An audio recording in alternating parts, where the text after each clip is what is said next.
El sopar i la festa de blanc supera totes les expectatives de la Fundació Badalona contra el Càncer i omple vessar el Club Nàutic Bétolo i aconsegueix una recaptació de gairebé 4.400 euros.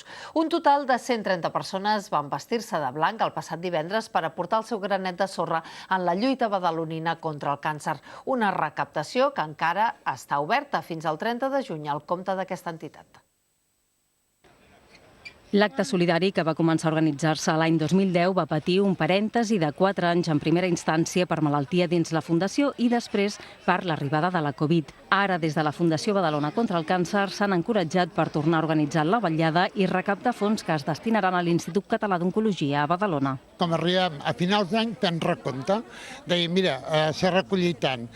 Quins projectes els departaments us demanen que siguin necessaris, ens posen sobre la taula els projectes.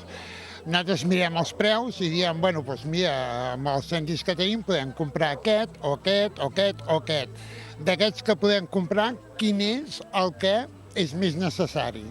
Llavors ens agafen i es diuen aquest, i és el que anem a assolir. El sopar d'enguany ha comptat amb la participació d'una desena de restaurants i empreses badalonines que, malgrat les dificultats derivades de la pandèmia, no s'ho han pensat i han col·laborat desinteressadament. El tema del càncer ens toca a tots de la vora. Vull dir, tothom té o pares o germans o família en general o amics que pateixen l'enfermetat i molts d'ells falten.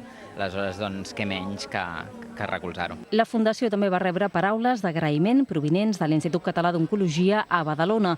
El Servei d'Oncologia Radioteràpica de l'ICO a Badalona va rebre l'última aportació solidària de la Fundació, un llit ergonòmic per facilitar l'aplicació de radioteràpia. Són aportacions que, primer, s'han d'agrair infinitament.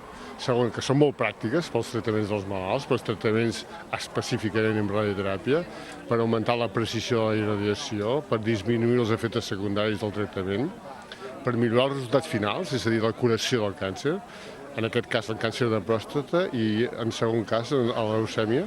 La vetllada solidària al costat del mar és l'acte de cloenda de l'entitat abans de l'estiu, però des de la Fundació asseguren que ja organitzen altres actes de cara a setembre.